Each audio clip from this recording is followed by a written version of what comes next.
Paryžiui, Milane, Ispanijos plantacijose, Stokholmo centre. Kur tu? Berlyne, Amsterdame, Airijos glėby. O mūsų tiek nedaug belikę Lietuvoj širdį. O mūsų tiek nedaug belikę Lietuvoj širdį.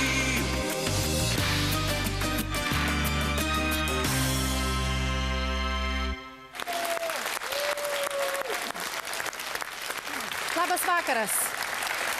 Lietuva tuštėja. Ieškodami skalsesnio duonos kąsnio, dėl skurdo, na, gal tiesiog bėgdami nuo savęs, lietuviai traukia į kitus kraštus. Situacijų būna įvairiausių, žinoma, bet aš asmeniškai nesmerkiu tų, kurie savo namus suranda už Lietuvos ribų. O aš smerkiu ir klausydamas Romo Dambrausko dainos, kurią jūs ką tik girdėjote laidos pradžioj, tiesą sakant, vos neapsiverkiau.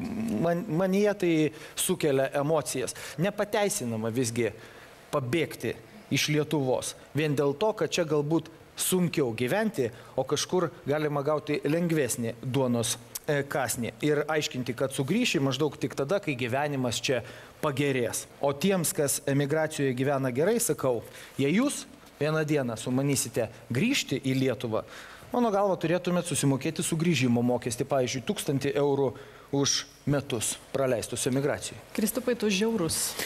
Aš žiaurus ir manau, kad mano šios dienos ginčo pozicija gali sukelti netgi kai kurių žiūrovų įniršį ir norą mesti kokį kiaušinį ar supūsį pomidorą į ekraną, tačiau tokia yra mano nuomonė ir aš ją šiandien ginsiu.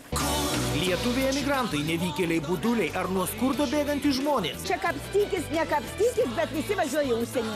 Tai o čia nebūtų įmanoma. Tiesiai šviesiai pasakykim, Lietuvoje paprastam žmogui tikrai yra labai sunku gyventi. Užtat, kad čia nais dirbi po 16 valandų ir nieko negauni. O ten, jeigu dirbi 16 valandų, gauni pinigus. Žvaigždės apie emigraciją, kurią patyrė savo kailiu. Ir visas tas juodumas, žinokit, kažkodėl tai įvaizdis susidaręs, kad visa ta juoduma, tamsuma išvažiavo. Tai ypač Londone, visa tamsa susirinko. Su kardais, su visokiais ten, žodžiu, buteliais skraidimais būdavo. Matant jų tokį gyvenimą, man irgi taip trupučiukas skauda ir širdį. Ašarų tai ten tikrai daug. Vitalija Katunskytė verkia. Jinai ten verkia, kenčia, bando užsidirbti. Apsipyliau ašarom.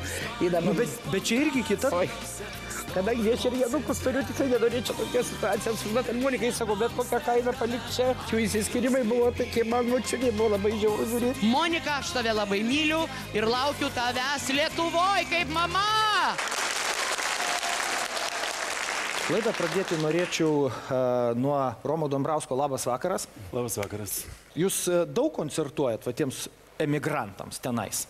Nemažai tenka dažnai skristi ir į Ameriką, ir čia Europoje. Dažnai. Kodėl jūs tai darot? Todėl, kad kviečia. Jeigu nekviestų, galbūt aš ir nesistengčiau ten papult, nes kažkaip vis tiek yra tas dūšios toks kirbinimas nuskridus į Ameriką arba čia į Angliją nuskridus, vis tiek matosi, tie žmonės pergyvena, jie kenčia kažkokias tai kančias. Tėvynės ilgesys juos kankina? Taip.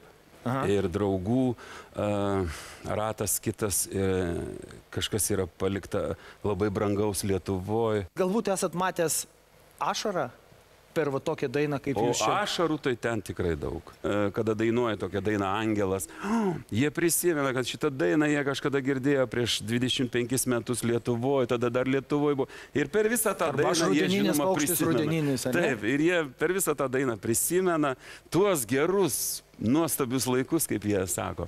Ir verkia. Ir ašara, ir viskas. Ar lietuviai vieningesni ten, ar čia?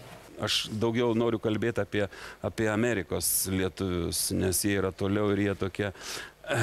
Tai, žinot, prieš 10 metų, skaitykim, ar ne, aš ten mačiau daugiau vienybės, daugiau tokio dalyko, kaip reiškia koncertą susirenka ir jauni, ir vidutinio amžiaus, ir tie emigrantai, kurie emigravo labai seniai, jo visokių būdavo. Dabar tas aižosi ir tai yra labai blogai. reiškia, jaunimas, pabuvęs ten 3 metus, 4, jaunas žmogus, jis labai greitai amerikonėja. Ir lietuvybės jau tampa vis mažiau ir mažiau, nes jis daugiau integruojasi į tą Amerikos... Tam Amerikoje gyventi nereikia, čia gyvenantis mes amerikonėjam ir tai jau... Taip. Aš noriu pristatyti ir pakalbinti dar šio vakaro mūsų svečius, tai yra grupės Vairas vyrai, labas vakaras, Vytautas Mundinas ir Rolandas Janušas. Ir aš noriu ko paklausti, jums savo kailių teko patirti, savo akimis pamatyti visą tą grožį kabutėse, kokie žmonės susirenka. Ir koncertuose kaip skraido buteliai, kaip liejasi degtinė, nežinau, alus, muštinės ir taip toliau. Ne, jūs gal čia jau taip labai žiauriai viską papasakot. Na, jūs papasakokit, kaip yra. Ar matėt tą kitą pusę? Kad gražią matėt, sutinkam visi? Matot, mūsų šiek tiek kitokia muzika negu gal Romo. Mes dažniau grojame ir...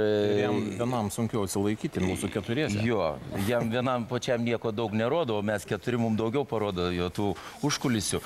Mes daugiau grojame ir tuose privačiuose, tai ten šiek tiek biškutai kitokia atmosfera būna, bet kad taip ten skraidytų ir muštųsi nėra taip.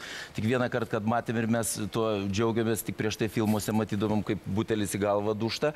Iš tikrųjų, tai žinokit, geras vaizdas. Gal didesnė šita tokia tamsuma ir ta... O, tamsuma, geras žodis, o labai teisingai pasakė. Vis tik tai gal ir... Amžinai, kada nusileidai tam Londone ir patiems užtemstas smegenis mums ten ir akis, ir visas tas juodumas, žinokit, kažkodėl tai įvaizdis susidaręs, kad visa ta juoduma tam suma išvažiavo Londone, kažkodėl Anglijoje, sakykim, gal taip. Man tai taip. Aidas Manikas, labas vakaras. Dainininkas, atlikėjas, buvo priverstas gyvenimo išvažiuoti iš Lietuvos, emigruoti ir dirbti Anglijoje. Taip, ne tai, kad aš buvau priverstas, bet priverstas dėl finansinių taip pat sunkumų. Man buvo labai sunkus toks lūžis, buvo ir depresija. Vienu momentu netgi buvo toks noras kaip ir į alkoholį, tokį potraukis, nes buvo labai depresija, nežinojau, ką daryti. Nes aš tik tuom gyvenau ir iš to, reiškia, jeigu nesalės, tai buvo mokyklos, tai Palangoje, 3 vasaras dirbau baruose, kavinėse ir visa kita. Na ir tiesiog buvo labai didelis, iš pradžių buvo stresas, buvo depresija, iš tos depresijos įsivadavau pats savo jėgom, be abejo, su kunigo pagalba, su bažnyčios pagalba. Ir tiesiog sutikau seną gerą pažįstamą iš savo gimto miesto, kuri pasiūlė tiesiog, važiuoti į Angliją, užsidirbti, praškai skinti. Jums siūlo važiuoti į Angliją, užsidirbti. Jūs suprantat, kad pinigai tai pinigai, bet jums, ką tik su mikrofonu stovėjusiam ant scenos, dabar reikės lysviai, braškės skimti. Žinokit, tai buvo sunku ir tais laikais žmonės, kurie žinojo, aš kaip sakau, man gal taip atrodė, bet pasirodo, kad ir žinojo, ir pažinojo, tik tai gal apsimetinėjau, kad nežinojo. Ir buvo tiesiog tokių irgi patyčių ir pašaipų. Dar pasakykit, koks ten buvo jūsų gyvenimas? Kelintą reikėdavo keltis? Kur jūs gyvenot? Ką jūs ten valgėt? Valgiam tai tikrai gerai. Kiek uždirbdavot? Uždirbau gerai. Į savaitę tais laikais, tai buvo 2005, 2006, 2008 metai, tai svarais buvo, visi žino. Tiesiog tai būdavo į savaitę po 250 svarų į rankas, verčiant lietuviškais pinigais virš 1000 litų. Gyveno mes tiesiog tokiuose vagonėliuose, gyvendavo žmonės po 2, po 3, bet aš kaip sakau, kaip mano draugė sakė tau, sako, tu sako, toks gudrus durnis kažkoks, sako, tau vis pasiseka. Tiesiog mane išsikvietė lietuvių menedžerė, sako, Aidai, sako, aš noriu tau duoti vienam kambarį, nors aš tikrai nesiprašiau, kad duotų vienam, ir vėl lietuviam užkliuvo. Tai čia, žinot, jiems gal irgi nepatogu buvo, kad atvažiavo toks žinomas. Aišku, jeigu vyras patinka, aš irgi norėčiau, kad gyventų pats vienas. Aš supratau, kad iš esmės tu nesiskundė ypatingai sąlygom blogom. Aš tikrai nesiskundžiau. Tu matei, kaip gyveno kiti tautiečiai. Gal tu gali papasakot, ar tai yra paprasta, ar tai yra lengva duona, ar tai yra labai sunki duona? Galbūt tave kažkas šokiravo ten? Mane labiausiai šokiruodavo tik tai tokie dalykai, kad labai daug būdavo tokių vagysčių, ta prasme, kurių visur yra ir visada pasižymėdavom tom lietuviai. Taip pat šokiravo... Vieni iš kitų vogdavo? Vieni iš kitų. Taip pat buvo ir labai daug tokių, sako, kur lietuvis, taip sakydavo, ten ir, reiškia, nelaimės vien. Tai ypač Londone, visa tamsa susirinko. Su kardais, su visokiais ten, žodžiu, buteliais, skraidimais būdavo tai, kad susimuždavo ar ten sienas. O jūs esat gavęs nuo kitų lietuvių tenais? Va, tikrai ne. O pavogė iš jūsų yra ką nors? Pavogė yra, bet gavęs tikrai nesu. Dažniausiai pykdavo aš dėl to, kad pas mane babkės būdavo tapamoji. Žinot, kas yra? Dėl vagysčių tai man labiausiai įstrigo toks labai juokingas faktas. Iš manęs vogdavo kompaktinius diskus. Viskas, arba pasidėti, žiūrėk, baliavojam, ar ką, jau nebėra. Nu, tai būdavo. Tai valios sveikinam, Aidas Manikas sugrįžo į Lietuvą. Sveikinu. Žinau, kad visų kompaktų Tamsa Londone nepavogė, vienas liko. Nepavogė. Ir tą progą, žinau, kad jūs turėsite jau keliauti iš mūsų laidos, bet prieš jums išeinant, prašom, tada atlikite savo dainą, mes pasidžiaugsim ir pratęsim diskusiją.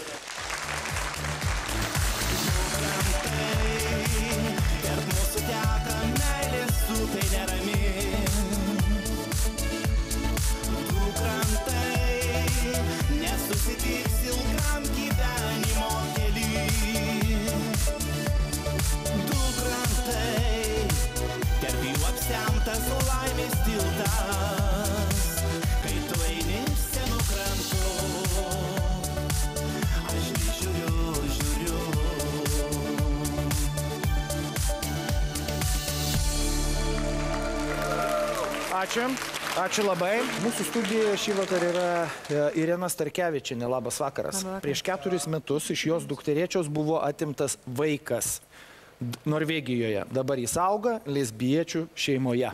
Kada tai atsitiko, kaip tai atsitiko, kokiom aplinkybėm ir kokia šiandien yra situacija? Vyras už mano nesutarė būdų. Jie buvo įsiskyrę, negali, tiesiog jie buvo įsiskyrę, gyveno draugiškai. Vieno susėjimo metu, tai yra atvežė draugį iš uosto, vėlai vakare, visi susėdė pasivaišė ir jie vėl susikivirčio. Tokio virčio metu Roberto tėtis, tai yra Aistės uošvis, nu jis ten kažką tai tokio pasakė, aš nežinau, ką liko nepatenkintas, tai yra, jinai pasiėmė vaiką, naktį išvažiavo namo, iš ryto nuvedė vaiką į darželį. Ir jinai po darbo atėjus jo nerado darželėje, nes uošvis nuėjęs parašė pareiškimą, kad neprižiūri vaiko. Tai yra, matomai, tokias, nors vaiką tada tą naktį prižiūrėjo auklė, kiek žinau. Šito pareiškimo užteko. O uošvis Norvegas? Ne, tai yra lietuvių šeima išvažiavę į Norvegiją. Čia lietuviai taip aiškinasi santykius. Tai yra, bet, va tokie mažyčiai nesutarimai, va tokią nesąmonę padarė. Ateina, vaiko nėra. Ir jei vaikų teisės paskambinė pasakė, kad, žinai, tu nesinervuok, mes čia aiškinamės, gavom signalą ir žodžiu mes aiškinamės situaciją. Laikinai vaiką mes į vaikų namus. Nu, tvarkoj, aš suprantu, gali būti visko. Teisingai, nu, jie turi reaguoti, nu, viskas čia yra normalu. Tyrimas vyksta. Bet tie 4,5 metų aiškinasi, jinai normali mama, jinai normalus žmogus. Po šiai dienai aiškinasi. Taip. Kiek kartų mama per metus mato tą vaiką? Pagal jų va tuos įstatymus. Šiandien dienai po pirmo oficialaus teismo vaiką matyti, jie leidžia 2 kartus metuose po, nu, berods 6 valandas. Savo vaiką? Vykstant tyrimui? Taip. 4 metus, 2 kartus per metus po 6 valandas. Ir kalba jie norvegiškai matyti, ne? Šiandien dienai po teismo 2 kartus metuose. Reiškia taip, tada, kada vaiką paėmė, niekas su juo lietuviškai neužsiėmė ir nemokino jo kalbėti lietuviškai. Jam buvo 1,5 metų, ne? Taip, jūs galite, nors kiekvieną pabandykite įsivaizduoti, taip? Taip, amžių vaiko, pabandykite įsivaizduoti, ką išjaučia mama, koks stresas yra iš tikrųjų vaikui, kas vyksta ir jie, man atrodo, beros tik po 2 ir 3 mėnesių ar po mėnesio gero į vaikelį tą parodė. Vaikas kaip įsikabino, yra nufilmuota medžiaga, jie abudu verkia, o jiems sako, neverk, bus dar blogiau. Ir tas vaikas, jis nieko nežaidė, įsikabino ir buvo prie mamos, įsikabinęs, viskas. Taip. Tai yra didžiulė trauma vaikui, didžiulė trauma mamai, nu mama išgyvens. Bet žinokit, vaikas, aš manau, kad jis būtent tą laiką, būtent šitą mažą laiką, jis privalo būti su mama, jis privalo aukti su ją. Taip. Ir to laiko nesugrąžinsi, nekompensuosi niekaip. Ne, tai yra nusikaltimas. Ir jeigu jūs norit mano nuomonės, tai yra oficialus terorizmas kitų piliečių atžvilgių. Tai yra valstybinis terorizmas. Norvegų terorizmas lietuvių mūsų atžvilgių. Taip, aš niekaip kitaip nematau. Nu, palaukit, jūs aiškinate situaciją, šitiek metų nesugebėte įsiaiškinti. Ir kuo dabar, gerai, o kuo dabar grėsia ta situacija? Jie motyvuoja, reiškia taip, paskutinį, pirmam teisme, iškeltam teisme, jie motyvavo teisme tai, kad, na, berniukui geriau dabar augti toje šeimoje. Jis per ilgai buvo. Jis jau priprato, mes ilgai aiškinomės, jis priprato. Žinot, įdomu tai, kad jisai taip ir nepriprato. Ir tada, kad jis buvo visiškai kūdikis mažas, po pasimatymų su mama, jos tiesiog negalėdavo su to vaiku susitvarkyti. Jisai kandžiodavo, darydavo į kelnes, jis protestuodavo, kaip mokėdavo. Kreipėsi į ligoninę, klausė, kas tam vaikui yra. Gydytojai sakė, viskas normalu, grąžinkit vaiką mamai. Taip. Tai yra psichologai, kuri dirbo pasimatymų metu, jinai taip pat išvadas rašė, grąžinkit vaiką mamai. Ir? Tada pakeitė psichologę. Ir ką dabar Norvegų valstybė mūsų emigrantams? Po šiai dienai jinai savo linijos laikosi. Iš tikrųjų, tai žinokit, labai šalta ledinė moteris. Ir aš sakau, tu vaikų turi psichologai? Sakė, turiu 3 ar 2 vaikus. Bet man sunku suvokti šitus dalykus, žinokit. Už tai aš ir sakau, kad yra mentalitetas visiškai kitas iš tikrųjų žmonių. Kuo gali baigtis šitą situaciją? Tai gali taip ir būti, baigtis tuo, kad tas vaikas vis tiek grįš į šeimą. Tik tai tas plyšys, be abejo, jisai paliks vaiko pasąmonėje. Jūs tikit, kad jisai grįš? Be abejo, jūs tikit, kad nors kitą? Aš tikiu, kad vadovaujantis tokia Norvegų logika gali būti, kad jis taip užaugs iki pilnametystės ten. Ne, tai niekad taip nebus palikta. Tik tiek, kad iš tikrųjų Aistė, aš manau, kad su tikrai gerų normalių auklėjimų ir požiūrių, jinai tikėjo teisėtvarką. Jinai tikėjo... Tenais, ana. Be abejo, pasitikėjo. Nes lietuvišką netikėjo, emigravo tenais. Normaliai. Jo labiau, kad jie vis sakė, palauk to, viskas bus gerai. Tikrai viskas bus gerai, va dabar tai jau tikrai viskas bus gerai. Vis dar tiki šiandien jinai? Seniai jau netiki. Jinai iš tikrųjų ir būta beveik naujos statybos susirado. Ir dirbo darbus, ir fastus turėjo. Jinai moka puikiai norvegų kalbą, jinai įsilaikius visus egzaminus. Jinai gali dirbti su negaliais vaikais, gali dirbti su mokykliniais amžiais. Jinai viską gali, bet jinai negali turėti savo vaiko. Kol kas sistema neatiduoda vaiko, ar ne? Suprantat, įdomiausiai, kad ta sistema, jinai visiškai, aš manau, kad jinai spjauna Lietuvai į veidą, suprantat? Aš drįstu taip kalbėti. Todėl, kad jeigu absoliutus yra nesiskaitimas su mūsų Lietuva, nesakykim, su mūsų vyriausybė, atsakymas yra vienareikšmiškas. Aš turiu teisę į savo šalį, būdama Lietuvos pilietį su Lietuvos vaiku. Į jos apsaugą jūs turite omenyje, jie sakė, mes norim grįžti namo. Jie net nereaguoja.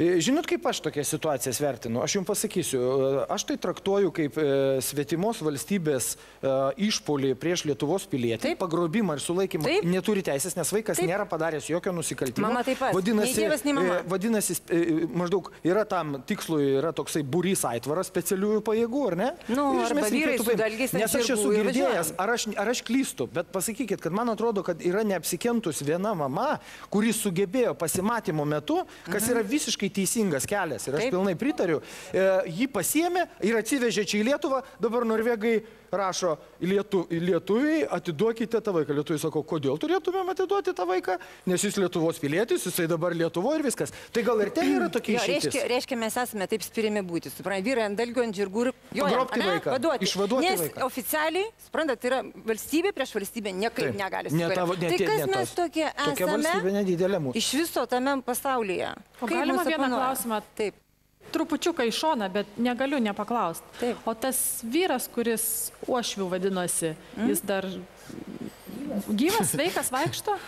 Jisai gyvas, aš manau, jisai iš tikrųjų žino, ką jisai padarė. Reikėtų to rodyti emigrantų laidose ir tos gerosius. Bet jie atveža visi tie, kad ir tamsuma ir šviesuma visus pinigus, tai atveža į Lietuvą, išleidžia. Ir to 1000 eurų sugrįžimų nereikėtų jiems uždėti. Jie šiaip jos čia. Nes jie ne 1000 jau čia parveža, palieka. Aš pasakysiu apie savo sūnų. Jisai pradėjo į Londoną važinėti, dar mokydamas mokykloje. Jis vasarą, kiti vaikai žulikauna, o mano sūnus vasarą nuvažiuodavo, pomidorus ten parinkdavo, dar kažką tai. Ir jisai taip priprato prie kitos sferos. Labai daug skaitė vaiką. Pas mane 2 sūnai. Ir jie abudu emigravo. Vienas grįžo, nes, kaip čia, nevėsta, Marti iš Vilniaus. Žmona susirado turtingą vietą. Atvažiavo patostogauti, bats ir jais. Pasisekė. Pasisekė, taip, matote. Ir visiems gali pasisekti, jeigu baška ant galvos yra. Taip. Bet jie vis tik bandė Londone įsitvirtinti. Minutėlė ir būtų, bet meilė, čia meilės. Gerai, o kitas atvejis? O kitas jis po truputį važinėjo, sunkiai dirbo iš pradžių viską, bet jis žiūrėjo, kaip čia paskiau atvažiuoti, kaip čia ką, prie ko prieiti, kaip pradėta visą darbelį. Kada jis baigė mokslus, jis baigė čia aukštojį, jisai pamislino, kad vis tiek čia nieko nerasti, pinigėliai tie maži, šitiek metų mes laisvoj Lietuvoje viskas neaukštinaina. Minutėlę? Neaukštinai, nuo viskas į apačionaina ir žmogus išvažiavo. Išvažiavo iš karto, nuėjo, jisai dirbo ir mokėsi, sunku buvo, nieks nesako, kad lengva. Tuo labiau mama nieko nepadėjo, aš tą pasakau, nes čia aš turėjau savo visokių reikalų visiškai teisingai. Bet vaikas baigė ten mokslus ir ne vienus mokslus, gyvena nuostabiai. Žinoma, nuosavybėse neturi kaip ir visi, bet jie nuomoja šikarną. Buvo buvot svečiuose, buvot svečiuose? Važinė ir vėl važiuosiu. Jėga. Tai, o čia nebūtų įmanoma vis? Neįmanoma, nes jie ten Nes čia vargo Lietuva, o ten super Londonas. Užtat, kad čia nais dirbi po 16 valandų ir nieko negauni. O ten, jeigu išdirbi 16 valandų, gauni pinigus. O ten vergų ravi ir pavogė paskui viską, kitas lietuvis. Tai nebūk žioplas ir nepavog tau nieko. Viskariai taip, nepavog. Ir gyvena gerai. Bet kada žmogus nuvažiuoja, jam ten per galvą davė ir jisai sėdi kaip šūdė, atsiprašant. Reikia kapstytis iš to. O čia Lietuvoje ne? O čia kapstykis, nekapstykis, tu nieko neturi. Reiškia, šitam šūdė kapstytis nieko neišeis, o ten gali dar šansas yra. Ponas Kris, aš jūs, ponas Kris, labai gerbiu. Aš jūs irgi gerai. Bet aš noriu pasakyti, čia kapstykis, nekapstykis, bet visi važiuoja į užsienį. Supratau. Ne visi yra įsienį. Ne, aš jau nekalbu, palaukite. Davai nekalbam ten visi. Jau mes apie jau nevažiuosime į Angliją. O mūsų vaikai išlaiko ir mes džiaugiamės, va. Arba meilužiai. Visiškai teisingai. Čia irgi turi pasisekti, ar ne? Aš noriu paklausti Vitaliją. Vat jūs dedate lygybės ženklą tarp emigracija, lygų geresnis gyvenimas? Kiekvienoje šeimoje yra tam tikra istorija. Ir mano šeimoje, nepaslaptis, mano dukra Monika yra išvykusi. Prašau, papasakokit. Susidarė tam tikros sąlygos, suprantat, jo. Kur jinai išvykus? Jinai išvykus į Angliją. Į Angliją išvykus, gyveno Londone. Ką tik buvo Lietuvoje, ko jinai išvyko dabar? Net kad ir jinai ir grįš į Lietuvą. Jinai ir grįš. Ką jinai ten daro dabar? Sako, taip, jinai ten dirba vienoje firmai prie popieriaus, ten kažkokius ten man dokumentus sakė tvarkė, ten 4 naktį keliasi, sunkiai dirba. Ir paskiau 5-6 dainuoja vienam restorane, kitam restorane, o šiandien buvo svečiuosi, sakė, neblogai jai sekasi, mergaitė viskas tvarkoj. Ir aš kaip mama skaitau, čia nėra blogai, kad vaikas pakeičia kitą darbą. Aš labai beprotą mylėjau savo Monikutę, buvo čia palepinta Lietuvoje. Monikutė užsimano tokį rankinuką batelius, mamytė prideda, kiek jai trūksta. Nu, mes visas mamos tokias mylim savo vaikus. Ir tėčiai, čia aš nieko daugiau nepasakiau. Žodžiu, kad vaikas biški padirba kitokį darbą, paragauja. Aš skaitau, kad yra neblogai. Jinai tikrai grįš ir kadangi jinai vaikų neįsivežus ir jinai sako, mamytė, jokių būdų aš čia nepasiliksiu, aš baigiu viską susitvarkyti ir aš grįšiu, nes man jos labai trūksta. Mes labai laukiam, jei nereikės 1000 eurų mokėti. Mes iš esu mokesčių. Ir dainuosim ir jinai labai pasilgus. Tai vaikučiai pas jūs ar su Monika? Kas? Vaikučiai. Ai, vaikučiai yra, mano žentai labai neblogi, klausyk. Vienas augina ir kitas augina. Fantastika.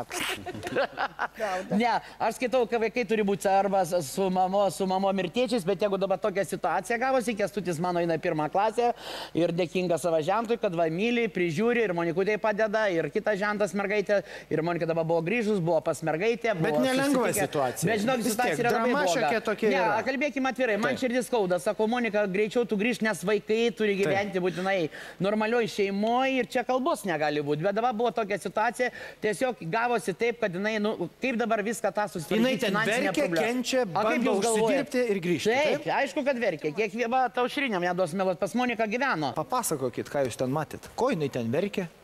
Ilgesys vaikų, pirmiausiai. Aišku, ir su mama labai dėlis ryšys, aš žinau, kad jos ten... Kiekvieną dieną kalba. Kalbas ir ne vieną kartą, tikrai per dieną. Kiek aš prakalbu telefonu su ją, o jie... Ir mano pačios tikras pavyzdys, kur išvažiavo tikrai ne iš gero gyvenimo. Jau, aš sakau, kad čia mama jai truputėlį paauklėjimui išsiuntė. Į komandiruotę kaip į armiją. Bet žinokit, kolektyvas čia nieko blogo. Kai vaikai paragauja biški, dabar Monika sako, mama, ir man patiko rimtesnė dabar. Vo, apie ką aš jums sakau, Monika yra tikrai pasikeitos, aš ją labai myliu, labai didžiuojuosi. Tu gerai, paplojam, grįžt pagerintas pilietis iš emigracijos. Ne dienom, bet valandom. Galima būtų tikrai taip paprastai iš tikrųjų žiūrėti ir būtų galima išsiųsti visus vaikus, bet yra vienas didelis bet, labai gaila tų likusių vaikų. Ypatingai, kada išvažiuoja mama. Čia yra situacija bloga, labai bloga, bet jinai sako, mama, aš tikrai stengiuosi viskas kuo greičiausiai Lietuvai ir jokių metai, 2 vis tiek, kas yra kuo greičiausiai? Ne, dabar jinai ten yra 1,5 metų, dar kokius gal metus pabus ir viskas. Čia mūsų planuose tik tai tiek. Labai gaila, kad taip yra. Mano žmona dirba psichologė mokykloje. Taip. Jinai susiduria kiekvieną dieną su tais vaikais, apie kuriuos mes šnekam dabar. Kurie čia mama sugrįž po metų, po 2 metų, po 3 metų. Ar mes įsivaizduojam nors vienas, ką reiškia vaikui prabūt be mamos metus? Taip. Tai čia yra, po to sugrįžus, tu, kad atveš ten čemodaną pinigų pastatys, tai tas vaikas čia nieko... Taip, aš viską sutinku. Ar nors vienas apsidžiaugs, klausimas? Bet palaukit, mėlyje, kas išvažiuoja, žinokit, aš savo turiu pažįstamų ratą didžiulį ir draugų ratą, žinokit, visi tos vaikučius, kuriam tai laikui palieka. Čia nėra jokia naujovė, aš nepasakiau, čia jokios naujienos. Bet čia ir yra ta emigracijos tragedija, apie kurią aš kalbu. Bet aš sutinku, čia yra žiauri tragedija. Vat kaip ponia papasakoja apie savo dukterėčią, aš apsipyliau ašarom. Bet čia irgi kita... Kadangi aš ir Janukus turiu, tikrai nenorėčiau tokios situacijos. Žinot, armonikai sako, bet kokią kainą palik čia ir negali ten vaikai būti nedaug. Bet jūsų Monikai pasisekė labiau, jinai sąmoningai, jinai gali pas savo vaiką grįžti, apsikavinti, jeigu nori, bet jinai kažkur... Jinai dabar buvo grįžus 2 savaitės ir 2 savaitės buvo su vaikais, bet įsivaizduokit, jų įsiskirimai buvo, tai kaip man močiutė buvo labai žiauru žiūrėti. Dabar mes matom dramą, ašaras, tragediją ir vaiką paliktą. Jeigu jau jinai kažko tenais išvažiavo, tai ko mes tada norim iš paprastų eilinių žmonių? Ar tikrai jinai taip realiai neturėjo čia? Galėjo čia ir būti, dar galėjo be abejo būti ir galėjo mes iš tų koncertų ir normaliai pragyvenom ir čia jokios paslapties nėra, viskas pas mus buvo gerai ir visa kita. Nu, tiesiog susidarė tokia situacija, sakau, su to jos versliuku ir jinai norėjo greičiau viską sudėlioti taškus. Skolos? Taip, skolos dėlioti taškus. O kur čia Lietuvoje dabar, klausykit, suprantat? Gynėsi į kazino atlaimėti. Ne, tai teisingai, nu apie ką aš kalbu, nu grįžtų koncertų užteka mokesčius sumokėti ir dar čia bėda, mes jūsų tikrai nesmerkėme, čia įsivaizduokit situaciją, nu, tų koncertų nebeužtenka, suprantat, juk pas mus Lietuvoje honorarai, klausykit. Italija mes tik tą ir norėjom išgirsti, kad ne geresnio gyvenimo, o tiesiog elementariai. Ir negalima tepti visus va tą vieną, kaip sakant, visi važiuoja ten taip, čia buvo gerai, vėlniam išlėkė, bet kai mano šeimoje tiesiog sudarė va tokia situacija, buvo bėda. Nu tai ką dabar, arba man parduoti savo 4 kambarių butą, dabar išeiti kažkur tai vieną kambarį, klausykit, brangiai, aš visą gyvenimą dainavau, užsidainavau, gal kaip sakant, kažką senatvė irgi noriu turėti. Ir tiesiog tokia situacija yra, aš tiesiog su palaiminimu buvo labai skaudu, bet dabar viskas, kaip sakant, stabilizuojasi, viskas. Nu ir gerai, dabar ramiai atsipūskit, nes jau tikrai Aušrinė pakalbėjo. Ir jos sūnus taip pat gyvena kur? Anglijoje? Taip, Londone. Londone. Taip. Jisai baigė Juozo Gruodžio konservatoriją. Muzikantas. Bandė įstoti į aktorinį, labai norėjo, jo svajonė tapti aktorium ir nepavyko. Kiek metų? 24 jam. Bus amžius, kai galėtų čia startuoti, o išvažiavo ten. Todėl, kad jam čia nepavyko įstoti, jis labai nusivylė, nes jis labai tikėjosi, kad jam pavyks įstoti. Man irgi nepavyko iš 3 karto. Tai va, ir jisai, tiesiog draugas jo buvo jau Anglijoje, ten gyveno ir jo tėtis Ir ką jis ten dabar? Buvo tuo momentu atsirado laisva vieta, kažkaip, kad darbui paskambino, sako, kraukis daiktus, važiuoja, tėtis paims tave ir važiuojame. Nu ir sūnus per vieną dieną paskambino, mama važiuoju į Angliją. Kas dabar tenais vyksta? Kiek laiko jis ten gyvena? Gerai, viskas vyksta. Ne, man labai svarbu sužinoti, kas dabar ten vyksta, jis ką ten daro? Jis dabar dirba apsauginių, saugoja milijonierių apartamentus. Aš galima klausimą tokį. Ką tik žmogus prieš kažkiek tai laiko svajojo tapti aktorium Lietuvoje? Jis ir dar tebesvajoja. O kaip čia taip nuo to tokio idealistinio pasirinkimo tapti kažkuo, siekti svajonės, mokytis ir žinoti, kad sunku aktoriai pragyventi. Ir tada, hop, apsauginių Londone, Tai čia ne iš karto, taip jau 4 metai tenai yra. Tai pradžioj labai sunku buvo jau ir sakėm su vyru jau, jeigu tai blogai, tik važiuok namo, čia visada bus gerai. Kodėl Lietuvoje nedirba apsauginių? Todėl, kad jis čia gautų, kas čia uždirbtų jo. Romo, pavyzdžiui. Dabar su 24 metais uždirba 9 000, tai atsiprašau, ar jisai čia Lietuvoje jis niekada tiek neuždirba. Tai jūs vis tik viską suvedat vėl į emigraciją. Jisai išvažiavo ten užsidirbti pinigų. Visi važiuoja didesnių pinigų tenai. Taip ir nieko tokio. Čia nieko tokio. Aš džiaugiuosi, nes čia jam būtų tik gal dar blogiau, nes čia to blogio tikrai daugiau. Tai gerai, tai jeigu žalieji žmogeliukai pas mus pasirodo, tai tada jau tie, kurie emigravo, tai tikrai negrįž, o dar ir visi kiti, kurie galės pabėgs, ne? Bet jisai sakė, visada nori namo ir nori grįžti labai. Taip, pirmoje vietoje aš bėgsiu. Pabėgsit jūs, žalio žmogeliuką pamačius. Ir aš bėgsiu tada. Aš irgi nemažai Dainininkas, atlikėjas Mino. Labas vakaras. Beje, labai daug buvęs, keliavęs ir žinantis ir matęs irgi pradirbęs ir pats pabuvęs. Ir braškės, ir puodai buvo viskas. Buvo savo laiku, reikėjo pinigų pradinių studentų laikais, viskas normalu. Ir manau, kad čia sveikintina, aš kitaip nedainuočiau Lietuvoje, gal nebūčiau... Jeigu nebūtum ten indų plovęs... Jeigu nebūčiau sugalvos, kad aš noriu, tarkim, į Italiją padirbėti, nuo ten italų kalba ir nuo čia turiu darbą, tarkime. Taip susiklostė, nelikimas taip susidėliojo. Nors ten indus ploviai. Nors ten indus ploviau ir aš važiavau su to tikslu, kad be plaudamas, be dirbdamas, aš kažkur save dar lavinsiu. Nu, italų kalba, tarkim, papildomas pasirinkimas. Bet ką aš norėjau pasakyti, dabar tenka daug koncertuoti ir aš, kadangi labai kalbantis, bendraujantis, po koncertų prieina visi labai nori ne tik mane pakalbinti, bet pasigirti. Čia Lietuvoje? Ne, ten, jo. Tamsioje, Londone ir šviesesniai Ispanijai? Šviesesniai toj pusėje ir rytiniai, viskas ten yra gerai, iš tikrųjų. Ir jie pasipasakoja savo istorijas. Ir aš kažkodėl girdėjau daug labai istorijų. Nebūtinai dėl pinigų, dėl naujo balto popieriaus lapo. Kad čia yra įsiskyrę, kad čia jiems su teismais nepavyko susidėlioti su savo buvusia ir taip toliau, kad jie norėjo pakeisti šalį, jiems neužteko Lietuvoje pakeisti kito miesto, jie norėjo pailsėti nuo Lietuvos mentaliteto, pradėti nuo švaraus popieriaus lapo kažkur kitur.